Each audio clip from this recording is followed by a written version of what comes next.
గురుగారు, విష్ణు సహస్రనామ స్తోత్రంలో భూత భవ్య భవత్ ప్రభువు అనే విష్ణువుకు నామాలు ఉన్నాయి కదా, ఈ నామాల అంతరార్థం ఏమిటి? అద్భుతమైన విజ్ఞానాన్ని ప్రబోధన చేసేదే విష్ణు సహస్రనామం.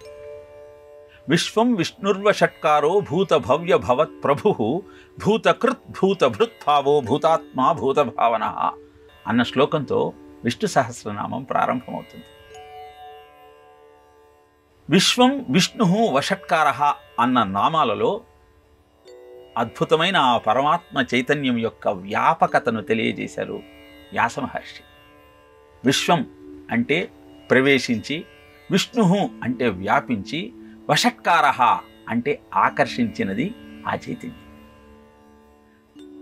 అంతటా వ్యాపించి ఉన్న ఆ చైతన్యం ఎంతకాలం ఉంటుంది అంటే భూత భవ్య భవత్ ప్రభు అన్న నామంలో భూత అంటే గతం, భవ్య అంటే భవిష్యత్తు, భవత్ అంటే వర్తమానం.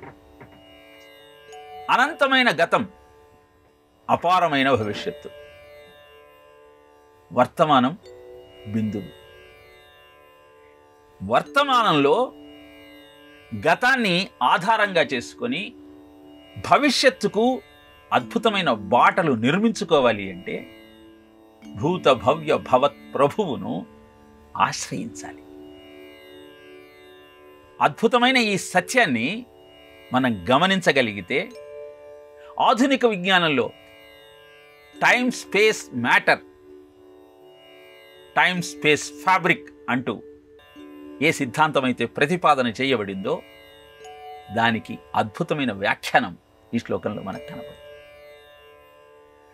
కాలము యొక్క తత్వాన్ని త్రికాలవర్తినా శేషీం భూత భవ్య భవత్ ప్రభు, మూడు కాలాలలో ఉండే అద్భుతమైన ఆ చైతన్యం యొక్క ప్రస్తావన, ఆ కాలము యొక్క ప్రస్తావన ఈ నామంలో చేసి భూతకృత్ భూతభృత్భావో భూతాత్మా భూత భావన అన్న పాదంలో మ్యాటర్, జీవుడి గురించి, అతని తత్వాన్ని గురించి, అతన్ని పోషిస్తూ అతని స్థితికి కారణమైన ఆ విష్ణువు యొక్క మాహత్యాన్ని గురించి ప్రస్తావన చేయటం జరిగింది.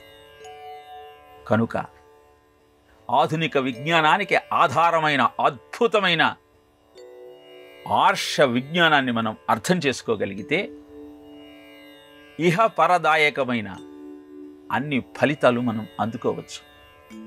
భూతకృత్ భూతభృత్భావో భూతాత్మ భూత భావన అన్నది జీవుడికి, పదార్థానికి సంకేతమైతే భూత భవ్య భవత్ ప్రభు అన్నది కాలాన్ని తెలియజేస్తూ, ఆ కాలాన్ని నడిపిస్తూ, కాలానికి అధిపతి అయినటువంటి విష్ణు చైతన్యాన్ని గురించి మనకు తెలియజేస్తూ ఉన్నది. దీన్ని వివరించటం కోసం ఒక అద్భుతమైన కథను ప్రస్తావన చేస్తారు. రోమశుడనే మహర్షికి ఎదుటివాడి నుదుటి మీద ఉన్నటువంటి రాతను చదివే శక్తి ఉంటుంది. తన నుదుటి మీద ఏం రాసిందో తెలుసుకోవాలని గురువుగారి దగ్గరికి వెళ్ళాడు. గురువుగారు ఆయన నుదుటి వ్రాతను చూసి, ఇది నీ ఆయుర్దాయానికి సంబంధించిందయ్యా, నీ రోమములకు నీ ఆయుర్దాయానికి సంబంధాన్ని తెలియచేస్తూ ఉంది అని వివరించాడు.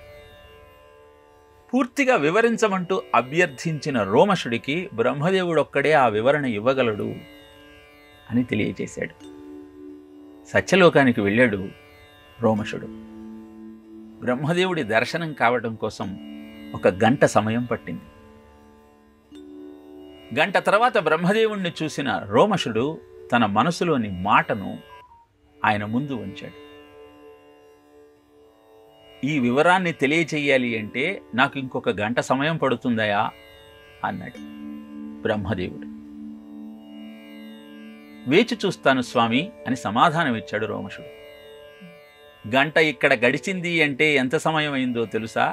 35,78,40,40,000 సంవత్సరాలు గడిచాయ్యా, ఇంకా గంట వేచి చూస్తానంటావేమి అన్నాడు. తన తప్పును తెలుసుకున్నటువంటి రోమశుడు సత్యలోకంలో గంట అంటే ఇంత సమయమైతే ఈ బ్రహ్మదేవుడు ఎంత అదృష్టవంతుడో కదా ఇంతకాలం జీవిస్తూ నిరంతరము భగవత్ నామాన్ని స్మరిస్తూ జీవితాన్ని ధన్యం చేసుకోవచ్చు అని భావన చేసి భూలోకానికి వచ్చాడు. అలా వచ్చినటువంటి రోమశుడికి భూత భవ్య భవత్ ప్రభువు అన్న నామం వినపడింది. గతానికి, వర్తమానానికి, భవిష్యత్తుకు నాథుడైన ఆ స్వామిని ఆశ్రయిస్తే నాకు కూడా ఆ అదృష్టం దొరుకుతుంది అని ఆ నామాన్ని జపించటం ప్రారంభించాడు రోమశుడు. ప్రత్యక్షమైన శ్రీమన్నారాయణుడు ఏం వరం కావాలో కోరుకోమన్నాడు. నిన్నే అర్చిస్తూ, నిన్నే సేవిస్తూ అనంతమైన కాలం జీవించాలనే నాకున్నది అని తన మనస్సులోని కోరికను తెలియజేశాడు రోమశుడు. తథాస్తు. ఒక్కొక్క బ్రహ్మ పడిపోయినప్పుడు నీ శరీరంలోని ఒక్కొక్క రోమం కింద పడుతుంది, అంతకాలం నువ్వు జీవిస్తావు అని ఆశీర్వదించాడు. ఇలా భూత భవ్య భవత్ ప్రభువు అన్న నామాన్ని ఎవరైతే స్మరిస్తారో వారి యొక్క ఆయుర్దాయం అద్భుతంగా ఉంటుంది. అరిష్టాల యొక్క ప్రస్తావన వారి దగ్గర ఉండదు. ఆరోగ్యంతో ఆనందంగా జీవించటం సాధ్యమవుతుంది. ఇలా శబ్ద విద్య అయిన విష్ణు సహస్రనామంలో ఒక్కొక్క నామం యొక్క అంతరార్థాన్ని గ్రహిస్తూ జీవితానికి అన్వయించుకుంటూ ఆనందంగా జీవితాన్ని గడిపే ప్రయత్నం చేద్దాం.